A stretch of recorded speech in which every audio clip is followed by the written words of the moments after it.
నమశివాయ నమశివాయ నమశివాయ. రాత్రి పడుకున్నా సరే నిద్ర పట్టకపోతే నమశివాయ.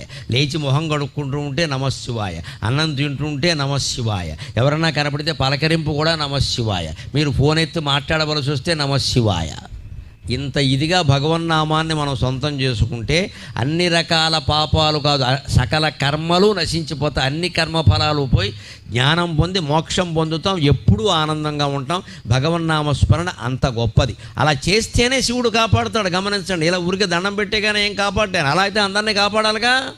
మనం చెయ్యాలి, ప్రార్థన చేయాలి ఖచ్చితంగా. అది ఆర్తితో జరగాలి, కన్నీళ్లు రావాలి ఖచ్చితంగా. ఆ కన్నీళ్లతోనే భగవంతుడి పాదాలు గడగాలి.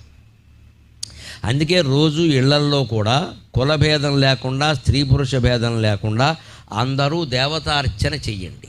బ్రాహ్మణులు చేసే దేవతార్చన వేరు. వారికి వంశపరంపరగా ఏదో వస్తుంది, వారి పద్ధతిలో వారు చేస్తారు. వారి బాధ్యతలు వారిని చేయనివ్వండి. వారిలాగా చేద్దాం